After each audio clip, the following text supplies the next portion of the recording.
Hermanos, que el Señor les continúe bendiciendo. Vamos a tratar de continuar con el tema que estábamos hablando en el taller anterior. El taller anterior, para que los que no pudieron estar con nosotros y se están uniendo a este por primera vez, estábamos tratando de establecer la necesidad que existe en la iglesia de aceptar que en nuestra comunidad de fe existe una población que tiene diversidad funcional dentro de lo que nosotros conocemos de nuestra vida de culto o de nuestro culto en la iglesia, ¿verdad? Y ellos tienen todo el derecho de integrarse a la iglesia, estar en medio de lo que nosotros llamamos vida de culto, pero por razones de movilidad, por razones de tamaño, por razones de alguna condición que puede tener, la realidad es que ellos hablan diferente, se mueven diferente, entienden diferente, y si nosotros no podemos entender o estábamos tratando de establecer que si nosotros no podemos entender y aceptar que eso es una realidad en nuestra iglesia, jamás vamos a poder adaptarnos. Si yo no entiendo por qué me tengo que adaptar, pues jamás voy a adaptarme, jamás voy a reconocer que hay algo que tengo que cambiar como iglesia. Y establecimos que habían 4 problemáticas principales, según un estudio que hicimos, que nos llevaban a pensar de esta manera. La primera problemática que tenemos como iglesia es que la encuesta revela que la iglesia entendía, o las personas que encuestábamos entendían, que estos eran personas que no entendían conceptos básicos de nuestra fe. Personas que no entienden lo que es salvación, personas que no entienden lo que es fe, personas que no entienden lo que es adoración. Y si no entienden lo que es eso, ¿para qué entonces le vamos a predicar? Se podría considerar que perdíamos el tiempo si invertíamos tiempo, dinero y recursos en estas personas. El segundo problema que podíamos señalar en medio de este estudio es que entendían que por estas personas tener un diagnóstico de una diversidad funcional eran personas que automáticamente eran salvas. ¿Y para qué entonces la iglesia perder tiempo atendiendo gente que ya salva cuando hay mucha gente en la calle que se nos está perdiendo? El tercer problema que podíamos señalar o que pudimos descubrir en medio de esto es que la iglesia no podía aceptar o se le hacía difícil reconocer que en la iglesia hay personas con diversidad funcional. Y el cuarto problema es que la gente no entiende que la iglesia tenga que hacer nada por esta población.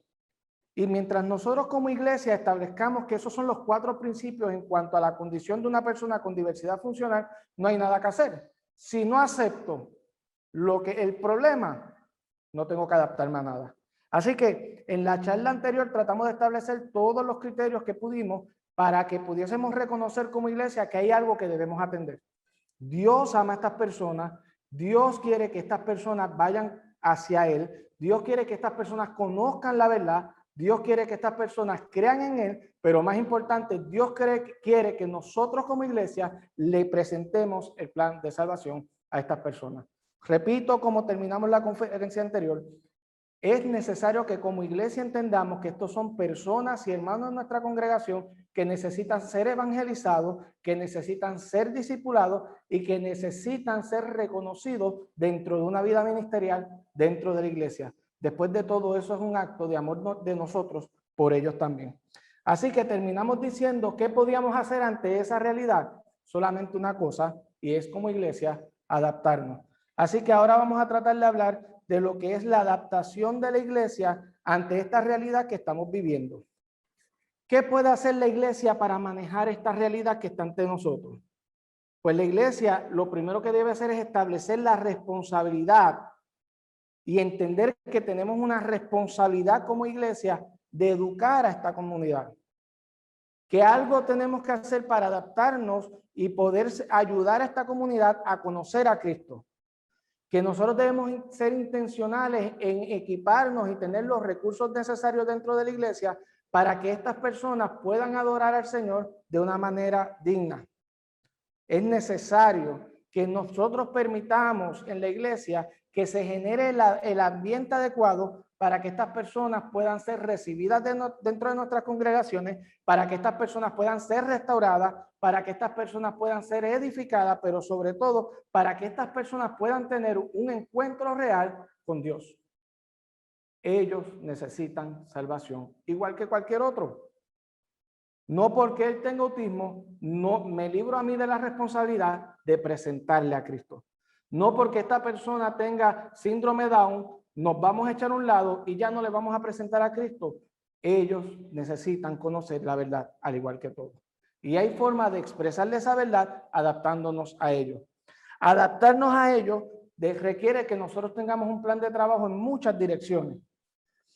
Lo primero que nosotros debemos hacer con esta comunidad es integrarlos a la comunidad de fe.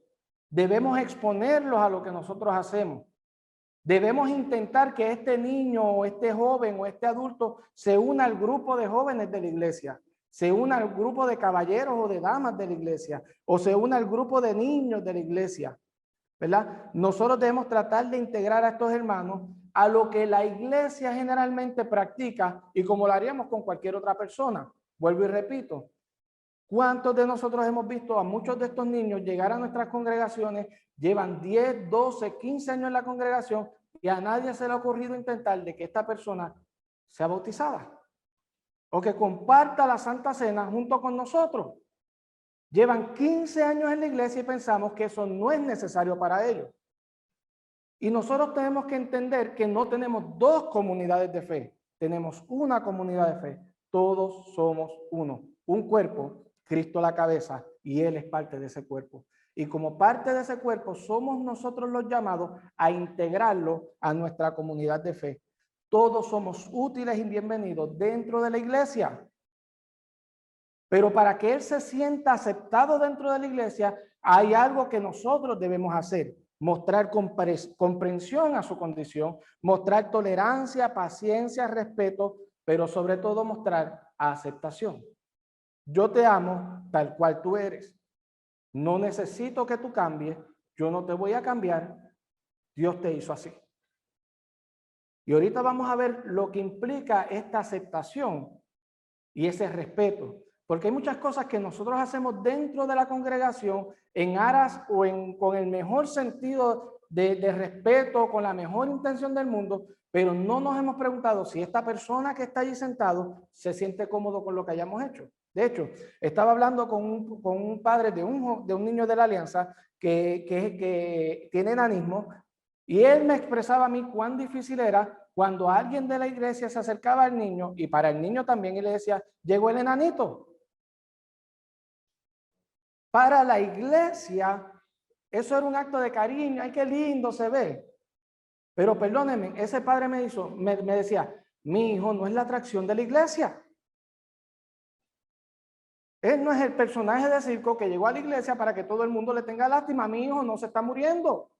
Y después de todo, le puedes tener pena toda la vida y él seguirá teniendo enanismo. Si usted va donde un padre de un niño con autismo, en mi caso lo digo con mucha honestidad, a mí no me molesta, yo no me siento ofendido, pero dentro de la comunidad de personas que tienen niños con autismo, para ellos es una ofensa decir que su hijo es autista. Y para nosotros eso es normal decir, llegó el niño autista, para ellos es una ofensa. Y es menospreciar al niño y te van a decir, usted no va por ahí diciendo, yo tengo un hijo cancerígeno. Porque entonces le dices a mi hijo, yo tengo un niño autista. No, yo tengo un niño con autismo. Son dos cosas diferentes, son dos conceptos diferentes. Y eso, usted podrá decir, eso no tiene sentido, esta es nuestra generación de cristal. Permítame decirle, eso se llama amor. Por eso te acepto como eres.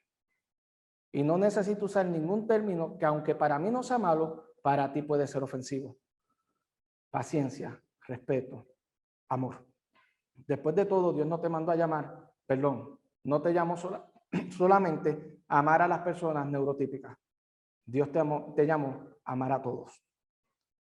Pero sobre todo es importante que entendamos que Dios también valora y le agrada la adoración de esta persona. Así que usted y yo debemos enseñar a esta persona a adorar a Dios. Y debemos echar afuera cualquier prejuicio que usted y yo podamos tener de que si ya son salvos, de que si no lo son. Mire, usted y yo no somos los llamados para determinar quién es salvo y quién no es salvo. Sea cual sea nuestra postura teológica, usted y yo no somos llamados a determinar eso. Fuimos llamados a llevar el evangelio y ellos necesitan escuchar la palabra de Dios. Dios ama a esta gente, a estas personas. Dios quiere a nuestros hermanos con diversidad funcional y a Dios le gusta escucharlo, que ellos le adoren. También requiere de la eliminación de nuestro lenguaje de términos como discapacitados, anormales, especiales, como dijimos en la charla anterior para el que no lo escuchó. Cuando nosotros encuestamos por qué la gente le decían niños especiales, la realidad es que era un eufemismo. No sé cómo decirle a este niño que considero que es anormal, no sé cómo decirle a este niño, que considero que es un impedido, pues un niño especial. Llámelo por su nombre, aprendámonos su nombre. Al igual que te aprendiste el nombre de todo el resto de la congregación. También requiere de nosotros una apertura a la participación de esta población al ministerio y a las tareas de la iglesia. Porque en muchas ocasiones nosotros vemos a estas personas como personas incapaces de poder tener ministerios en la iglesia. Yo recuerdo, no puedo decir el nombre porque traté de conseguir contactar a su papá y no lo conseguí. Pero recuerdo estar en una iglesia en Bayamón, donde había una joven en silla de ruedas. Y para mí uno de los actos de amor más grandes de la iglesia fue hacer una rampa conducente hasta el altar de la iglesia. Y esa rampa conducente al altar de la iglesia era un acto de amor por esta joven. Y esta joven cantaba en el coro, en el altar, igual que el resto del coro. Y nosotros tenemos que ver que nuestra iglesia va a tener que tomar decisiones y va a tener que tomar cambios, no porque nosotros sintamos que con eso nos acercamos más a Dios, sino porque con eso hemos demostrado que tenemos más amor por nuestros hermanos. Debemos hacer de nosotros la intención de identificar y utilizar sus dones y sus habilidades. Posiblemente esta persona no tenga la capacidad para poder moverse por sus pies, pero sí tiene la capacidad de predicar. Sí tiene la capacidad de dar una escuela bíblica. Vamos a permitirle que dentro de la iglesia ellos puedan tener la movilidad y el funcionamiento como lo tendría cualquier otra persona. Y debemos ser intencionales en eso. ¿Ves? Para darle un ejemplo, en el caso del niño con enanismo. Este niño llega a la iglesia, dábamos el ejemplo, se compraron 200 sillas. Esas 200 sillas que se compraron, ninguna era apta para su tamaño. Y muchas veces quienes terminan comprando esos recursos somos los padres o los familiares de estas personas para que se sientan integradas a la iglesia. Y lo que nosotros quisiéramos dejar en esta tarde es que nosotros como iglesia debemos hacer nuestra la intención de atender a esta persona como atendemos a los demás miembros de nuestra congregación, porque ellos quieren sentir ese amor de la iglesia. También debemos estar moviéndonos hacia la capacitación de la congregación, incluyendo los líderes, los maestros, los pastores, para trabajar con esta comunidad, que nosotros podamos identificar desde un principio cuáles son los comportamientos típicos de estas personas con estas condiciones. Porque en muchas ocasiones juzgamos a estas personas, como decíamos en la conferencia anterior, esto es un niño que nos daña el culto, esto es un niño que rompió a correr por la iglesia en medio del culto, es un niño irreverente, y lo que usted no sabe es que somos nosotros como iglesia los que estamos provocando la conducta del niño. Así que es necesario que conozcamos cuáles son los factores que ocasionan esta conducta. Les voy a dar un ejemplo. Nosotros tenemos en la iglesia un hermano que bien joven, ya es una persona adulta, pero bien joven tuvo un accidente con una carga eléctrica. Dios lo levantó, él hace todo bien, pero es hipersensitivo de un oído. Así que este señor con sus 70 y pico de años llega a la iglesia y lo primero que él va a hacer es ponerse un tapón en cada oído. ¿Por qué? Porque el mero sonido de una persona hablando por el micrófono a él le provoca dolor de cabeza, y un dolor de cabeza que no puede manejar. En ocasiones, cuando la condición se le agudiza, él se tiene que ir fuera de la iglesia, y aún con las puertas cerradas, él no tolera el poco sonido que sale por las puertas. ¿Qué hicimos como iglesia? Empezamos a medir los decibeles de sonidos de la iglesia. Y pusimos el medidor de sonido cerca de donde el hermano se sienta. Así que ahora el que está en el sonido tiene la capacidad de darse cuenta que nosotros como iglesia estamos afectando la salud de esta persona. Y no lo queremos hacer. Debo bajar el equipo. Y el resto de la iglesia lo ha aceptado. ¿Por qué hacemos esto? Porque Dios nos pide que le amemos. Aceptar la necesidad que tenemos de personas en la iglesia para que estén capacitados para bregar con esta comunidad es indispensable. Debemos reconocer que nos ha tocado vivir un tiempo donde no nos preparamos para él. Como decíamos ahorita, nos preparamos para atender divorcios, nos preparamos para atender problemas matrimoniales, problemas de familia, problemas de alcoholismo, personas presas, pero para este problema no nos hemos preparado. Así que nosotros como iglesia debemos capacitar a la congregación y a nuestros líderes para que ellos entiendan la importancia de este tema. Y si esto implica invertir recursos en capacitar personas, hagámoslo. Hagámoslo. Hay muchas áreas en la iglesia en las que nosotros invertimos recursos y que en ocasiones no impacta a nadie. Aquí estamos, si seguimos la charla anterior, estamos impactando a más del 56% de nuestra congregación. Otra cosa que debemos tener claro son los conceptos de seguridad que estas personas tienen de acuerdo a cada una de las condiciones. Hay niños de estos, adultos de estos, jóvenes de estos, que no tienen sentido de peligro.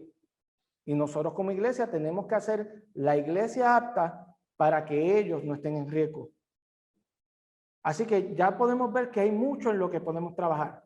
Podemos trabajar en nuestro sonido, podemos trabajar en nuestras luces, podemos trabajar en los utensilios que tenemos en la iglesia para que no sean peligrosos para ellos, porque después de todo, yo les aseguro a ustedes, por darle un ejemplo, si usted tiene todos los vasos de la cena del Señor, los tiene en cristal, y tuviésemos una persona en la iglesia que es peligroso tenerlos en cristal, y los tuviéramos que cambiar todos por plástico, ¿qué haría Cristo?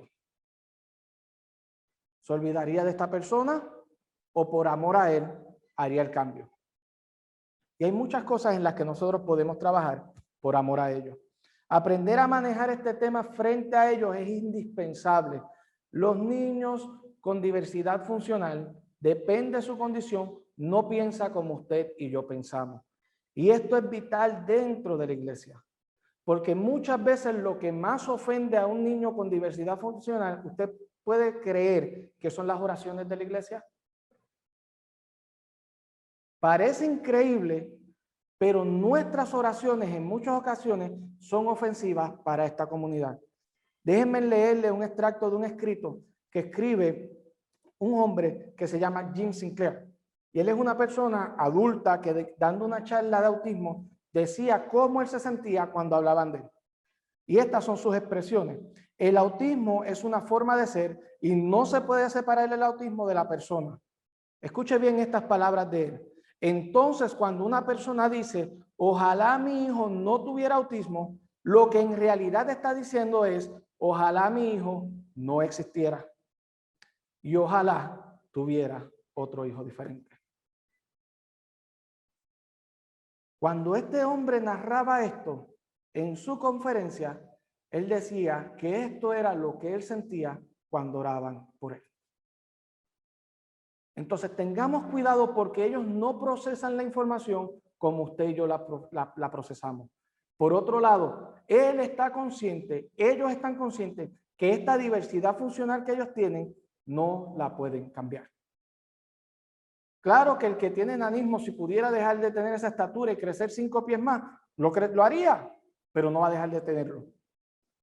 Claro que el que lo están rechazando por otra diversidad quisiera cambiar su situación, su realidad. Claro que sí. Pero no pueden. Entonces, ellos sienten, aún en nuestras oraciones, el rechazo. ¿Esto implica que nosotros vamos a dejar de orar por ellos? No. Esto implica que como iglesia debemos aprender a orar por ellos. Una cosa que yo aprendí como papá es que yo no le pido a Dios que Dios sane mi hijo. Después de todo, si mi hijo no tuviese autismo, él sería otra persona. Y yo amo al hijo que Dios me dio. ¿Cómo me lo dio? Así que yo he aprendido a orar para que Dios me ayude a desarrollar las habilidades y capacidades de mi hijo a pesar del autismo. Para que él pueda ser independiente y valerse por él mismo a pesar de sus limitaciones. Yo no quiero que Dios sane a mi hijo. Mi hijo no se está muriendo. Mi hijo tiene que aprender a vivir como es. Miren lo que dice la Biblia, el salmista. El salmista le dice, tú creaste las delicadas partes internas de mi cuerpo y me entretejiste en el vientre de mi madre. Me creó Dios. Por lo tanto, él le dice, gracias por hacerme tan maravillosamente complejo. Tu fino trabajo es maravilloso y lo sé muy bien. Estas palabras son más consonas con el sentir de una persona con diversidad funcional que las anteriores. Ellos se aman como son. Ellos no conocen otra realidad en su vida. En una ocasión le preguntaron a José Feliciano en una entrevista si él extrañaba ver la naturaleza, el cielo y los pájaros que él escuchaba tan bonito. Y para sorpresa del que lo está entrevistando, él le dice, yo nunca voy a poder extrañar algo que no he tenido. Jim Sinclair tituló aquella charla en la que leía aquel extracto, no llores por mí, el autismo no es una tragedia. Él es feliz como él es. Él simplemente quiere que nosotros podamos ayudarlo a integrarse a nuestra comunidad. La pregunta que entonces nos podríamos hacer es, ¿cuáles recursos y qué actividades debe tener la iglesia para ser exitosa en el manejo del tema?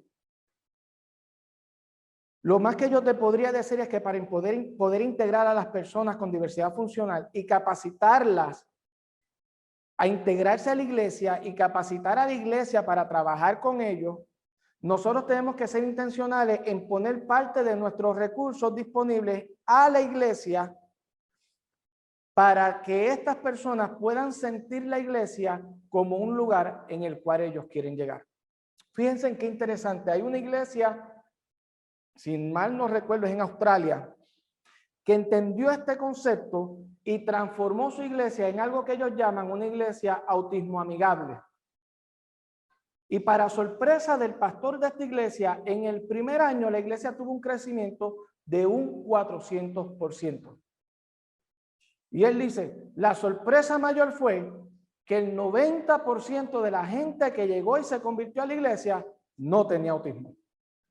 La iglesia era tan agradable que aún para las personas neurotípicas les encantaba llegar al templo. Si nosotros podemos entender que en muchas ocasiones, perdonen lo que voy a decir, no quiero ofender y tengo de frente al superintendente que me puede regañar ahorita. No quiero ofender con esto.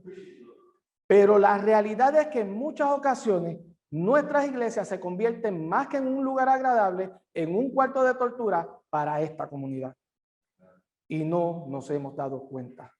Y yo no creo que Dios nos mandó a amar de esa manera. En cuanto a la congregación, nosotros tenemos que ser intencionales en educar la iglesia. Muchas veces nos centramos en educar a los maestros, tener los recursos a los maestros, pero la iglesia todavía no sabe cómo bregar con esta comunidad. Y es necesario que la iglesia pueda identificar a esta comunidad cuando llega a la iglesia.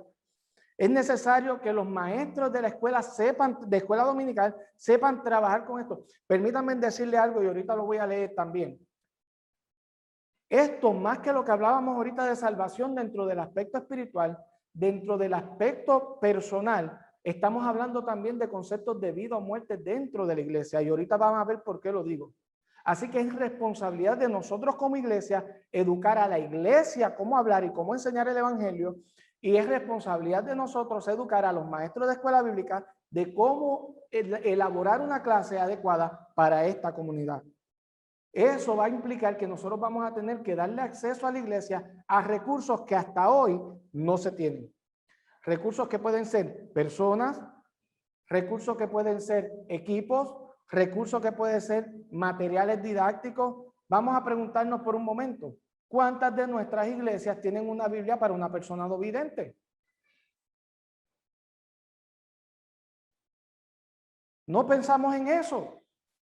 Y me llegó una persona no vidente a la iglesia y a mí no se me ha ocurrido que esta persona también tiene derecho a leer la Biblia. Me vas a decir, pero yo no puedo tener Biblias allí para una persona no vidente sin saber qué va. Pero las tenemos para los demás. Tenemos los bancos llenos de Biblias para gente que ya tiene Biblia. ¿Por qué no nos preparamos para cuando Dios nos permita atender a esta comunidad? Vamos a ambientalizar la iglesia, las luces, los sonidos. Miren, una de las cosas más críticas que ustedes deben considerar como iglesia es un salón para que personas, en este caso niños con autismo, cuando le dan lo que nosotros llamamos un trantum, usted pueda sacar a este niño y tener un salón en la iglesia adaptado para que este niño se pueda tranquilizar. Si este niño, lo que nosotros llamamos descompensar, si este niño se me descompensó en la iglesia, no lo vas a poder tranquilizar en la iglesia. Así que se supone que hay un área donde tú lleves a este niño, que él bote toda esa situación que le está generando el estar allí, para que luego que él se tranquilice, lo puedas integrar nuevamente al culto. Y eso no lo estamos sacando, eso no lo estamos rechazando, esa es la manera de trabajar con estos niños. Preguntémonos nuevamente cuántas de nuestras iglesias tienen ese espacio. Proveer áreas de descanso para estas personas, proveer espacios tanto en los nurseries, en los salones, donde ellos puedan tener un tiempo a solas. Después de todo, eso es lo que su condición les está pidiendo. Nosotros tenemos que tener juguetes en el área que les permitan manejar sus aspectos sensoriales. Debemos tener áreas donde estas personas puedan expresar sus sentimientos. Como hablábamos ahorita, debemos pensar en cuántas rampas hace falta en la iglesia para que la comunidad se pueda integrar si está en silla de fuera. Cuántos traductores necesitamos tener. Equipos para personas de baja estatura. Piensen qué lindo. Piensen por un momento, tengo una persona de baja estatura en la iglesia que le toca dirigir. ¿Por qué el pensamiento automático de nosotros es vamos a sacar el podio? No, vamos a conseguirle algo para que esta persona pueda estar a la altura necesaria para que pueda usar el mismo podio que uso yo cuando dirijo. Después de todo, los dos somos hermanos de la misma congregación. En cuanto a la congregación, hay actividades que podemos realizar. Esto yo creo que va dirigido a la pregunta que nos hicieron en la charla anterior. Mira, vamos a hacer un registro, este registro debe ser confidencial y vamos a ocultar cuántas personas en la iglesia tenemos que tienen una necesidad especial. ¿Cuántas de estas personas tienen diversidad de funcionamiento? Y vamos a tratar de adaptar nuestro programa de trabajo a esas necesidades. Podemos construir una asociación dentro de la iglesia para darle soporte a los padres de estos niños. Miren, les voy a decir un secreto. Usted sabe qué es lo que en muchas ocasiones necesita un padre o un familiar de una persona con diversidad funcional. En muchas ocasiones lo único que nosotros necesitamos es una persona que me diga, oye Jairo, ven acá, déjame los nenes, voy a cuidártelo, vete al cine con tu esposa. Vete a tomarte un café con tu esposa. Usted sabe hace cuánto yo no me puedo tomar un café porque ahí están y los tengo que atender y no los puedo dejar solos. Porque me da miedo dejarlos solos. Porque me da miedo que pase algo y, no sé, y el que esté no los entienda. Entonces a veces yo no me voy a atrever a acercarme a una persona, pero una persona que me diga a mí, ¿sabe qué, pastor? Déjeme el niño que vamos a hacer una actividad en la iglesia, le tenemos estos recursos para que él se entretenga, vamos a estar con él 3 horas, váyase con su esposa y tómense un café. No solamente están bendiciendo la vida de mi esposa, la mía y la de mis hijos, está usted aportando a un matrimonio más saludable. Me está dando tiempo para dedicarle tiempo de calidad a mi esposa. Así que no tan solo amamos al niño, sino que amamos al familiar. ¿Cuántas personas tienen un familiar que tiene Alzheimer y lo único que necesitan son 2 horas para descansar? Tan sencillamente para acostarse a dormir. Pero no puedo. Entonces nosotros podemos hacer un programa en el que podamos atender una vez al mes, una vez cada 2 meses a estas personas para regalarle descanso a los que velan por ellos. Debemos educar a nuestra iglesia, debemos educar a nuestros maestros para que aprendan sobre, aquí dice sobre el autismo, pero sobre todas estas funciones diversas que pueden tener estas personas y cómo trabajar con ellas. Los problemas que trae un diagnóstico al hogar afectan a toda la familia. No solamente es la tasa de divorcio que excede el 77%, como dijimos ahorita. La violencia doméstica aumenta en estos hogares. El burnout en los padres de estos niños es alarmante. El nivel de ansiedad en esta familia no tiene comparación con ninguna otra condición que se haya diagnosticado. ¿Por qué esto pasa? Porque estos padres se sobrecargan, estos cuidadores se sobrecargan. Y nosotros como iglesia debemos estar atentos también a esa necesidad. A veces pensamos que esto se trata solamente de trabajar con el niño o con el adulto o con el joven, y la realidad es que nosotros debemos entender que el que cuida de ellos también necesita de la iglesia. Actividades que podemos hacer, seguimos mencionando: proveer el espacio, valoricen estos niños, ayuden a estos niños, provean apoyo a la familia, hagan compromiso con los padres de estos niños. Pero todo esto que estamos mencionando, aunque nosotros lo podamos recibir de los miembros de la iglesia, lo mejor que puede pasar es recibirlo de la iglesia como institución. Por eso empecé la charla pasada diciendo: cuando nosotros hablamos, concluimos todos lo mismo. Nosotros sentimos el amor de los hermanos de la iglesia, nosotros sentimos el cuidado de los hermanos de la iglesia, pero la iglesia como tal todavía está enajenada de esta realidad. Entonces nosotros debemos ser intencional como iglesia en querer atender esta situación que tenemos frente a nosotros. Hay que fomentar la colaboración de los maestros y los padres con el fin, miren bien esto, de crear objetivos para el niño y desarrollar e implementar apoyos conductuales positivos para este niño con un fin en específico: que estas personas conozcan a Cristo. Aquí tienen un ejemplo rapidito de lo que puede ser una agenda para un niño con autismo. Esa que está ahí le presento a mi hijo mayor. Es la foto que está ahí. Y esto que ustedes ven aquí es la manera que se puede utilizar para organizar a un niño con autismo. ¿Qué dice eso que está ahí?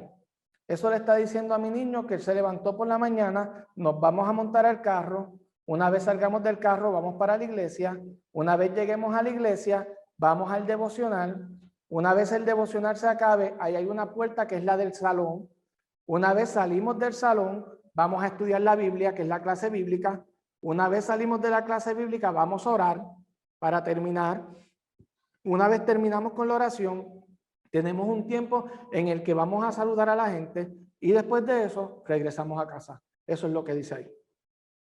¿Cómo se hace eso? Eso se pone en una cartulina con unos velcro, y cuando él se monta en el carro, él saca esa cartulina y la guarda. Ese pedacito donde está el carro, él lo guarda en un bolsillo, porque ya eso pasó. Y esa es la manera en que su cerebro se organiza. Permítanme decirles, entre esa salida del carro y la iglesia no se le ocurra parar a echar gasolina, porque eso no está ahí. Y si eso pasa, cuando él llega a la iglesia, él va a estar totalmente descompensado. Esta es la manera en que su cerebro registra qué estoy haciendo, qué voy a hacer. Y esto mismo se puede establecer en cada salón donde haya un niño con autismo. De hecho, las escuelas públicas en los salones de autismo, este es el método que utilizan. Exactamente este mismo método que está aquí. Posiblemente hoy muchos de los que me están viendo es la primera vez que ven esto. Pues si nosotros como iglesia queremos ser efectivos, tenemos que aprender un poco sobre este método. Miren lo que dice Temple Grandin. Temple Grandin es una persona evangélica, profesora de universidad. Los que han visto la película de la mujer con autismo que diseñó el sistema donde las vacas se sacrifican, esa es ella realmente tiene autismo y ella es profesora de universidad, ha escrito muchos libros y es de las personas que más nos ha ayudado a nosotros a entender cómo ve y cómo piensa una persona con autismo. Y ella dice, refiriéndose a la iglesia, ella es evangélica, y ella cuando le empiezan a hablar cómo ella entiende el evangelio, ella escribe esto en su libro. El Padre Nuestro fue algo incomprensible para mí hasta que logré desarmarlo y convertirlos en imágenes visuales específicas. El poder y la gloria eran representados por un arco iris semicircular y una torre de transmisión eléctrica. Cada vez que oigo una plegaria, todavía vienen a mi mente estas imágenes infantiles. La frase hágase tu voluntad no tenía sentido para mí cuando era niña. Y aún hoy su significado me resulta vago. Voluntad es una idea difícil de visualizar. Cuando pienso en ella, imagino a Dios arrojando un rayo.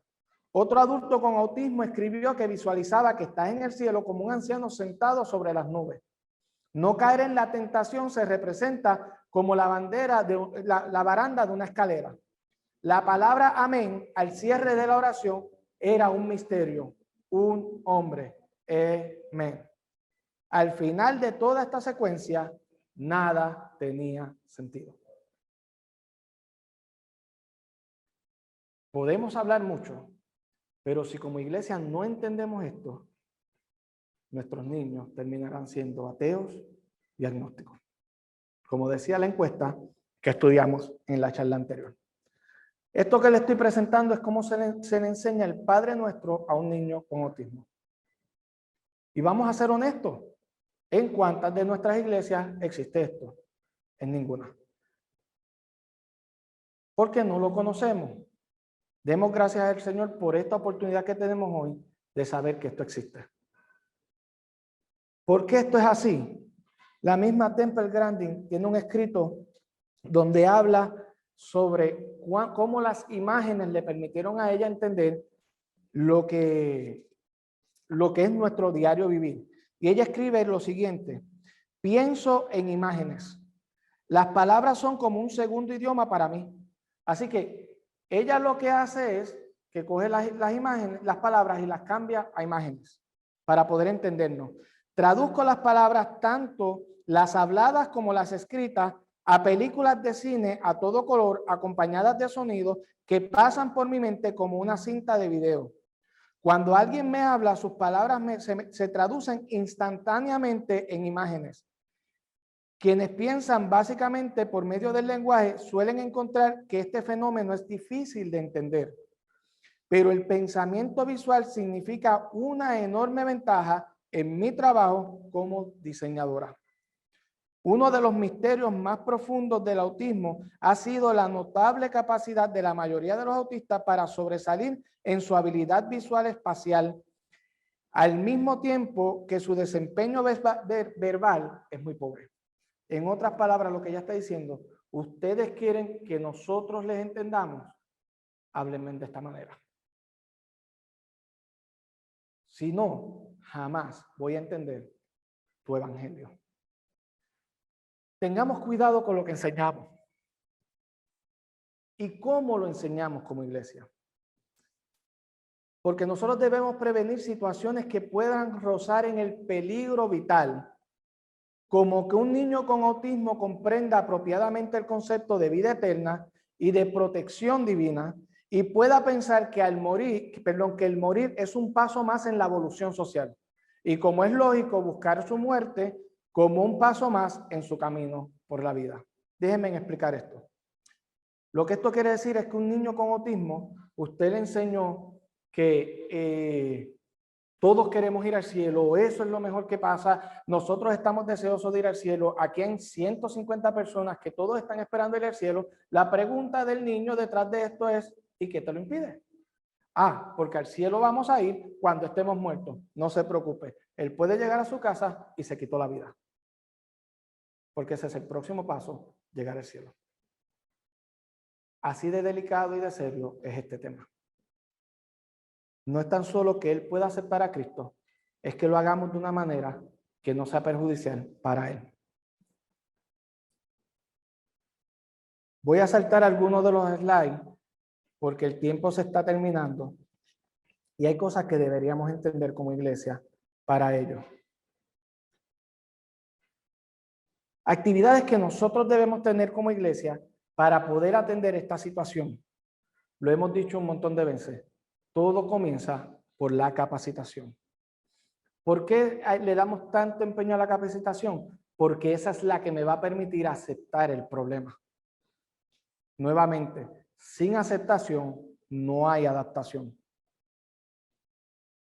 Nosotros debemos orientar a los padres sobre los programas que queremos desarrollar en la iglesia o que queremos o que podemos desarrollar y desarrollar un programa de trabajo cónsono y junto con el padre. Cada niño de diversidad funcional es un mundo aparte. Y todo lo que nosotros como iglesia hagamos debe estar validado por el padre de ese niño. Si esto implica que tenemos que hacer actividades para recoger fondos, para poder hacer algo diferente en la iglesia, hagámoslo. Yo he vendido bizcocho en la iglesia para ir a un campamento de jóvenes, para hacer un car wash. Hemos hecho un montón de cosas. Yo creo que esto es más importante porque estamos hablando de salvación. Pero necesitamos adaptarnos. Y cuando hagamos nuestro presupuesto de iglesia, tenemos que considerar esto dentro de él. Porque estas personas están en nuestra comunidad de fe. Y aquí no podemos decir, esta persona me llegó de sorpresa, porque por lo menos en mi iglesia, todo el mundo sabe que allí llegan, no solamente mis hijos, allí hay más personas que llegan todos los domingos y tienen autismo. ¿Ves? La otra iglesia de este joven que tiene enanismo, su papá también es aliancista, es otra iglesia de la alianza, y él va todos los días a la iglesia. Así que esto no nos está tomando de sorpresa. Tenemos que pensar cómo podemos conducir a estas personas a que cada vez más amen a nuestro Señor. Si tenemos que hacer alianza con entidades que no sean eclesiásticas, hagámoslo. Después de todo, esto es evangelizar también. ¿Cuántos de nosotros, yo lo he pensado, pero cuántos de nosotros hemos pensado hacer una alianza con SER? Y que nuestra iglesia, en el pueblo de nosotros, se convierta en una sede de SER. Y que las personas sepan que pueden llegar hasta nuestra congregación y lo que no podamos hacer nosotros, vamos a buscarte un recurso en SER. Podemos hacer algo más. Tenemos que unirnos a aquellos que pueden bendecir a comunidades que lleguen nuevas y a nuestra comunidad de fe. Y aprovechemos esto como un método de evangelización. La repartición de boletines informativos para que la gente en la iglesia, ya sea el que llega o el que está en la iglesia, aprenda cada vez más sobre estos temas. Volvemos al tema con el que empezamos. Esto se trata de ganar vidas para Cristo. Hay una comunidad que en este momento no se está atendiendo. Termino con este pensamiento. Este pensamiento es de Jim Sinclair, el mismo que le leí ahorita sobre la oración. Y Jim Sinclair dice, esto es lo que considero que necesita hacer la sociedad por el autismo. Dejar de llorar por lo que nunca fue y empezar a valorar lo que es. Los necesitamos.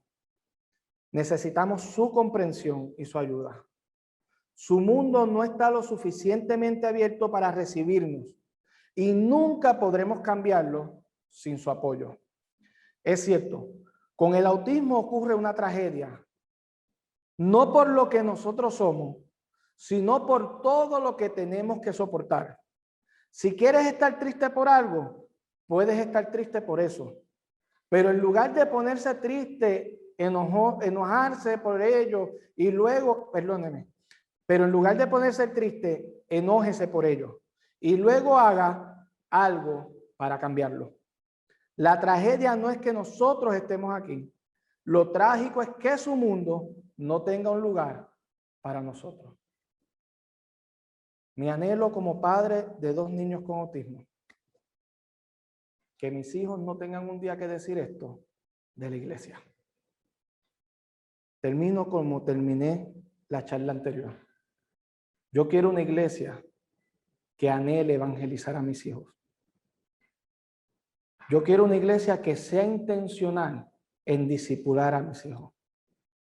Yo quiero una iglesia que entienda que mis hijos también necesitan de Cristo y merecen ser salvos.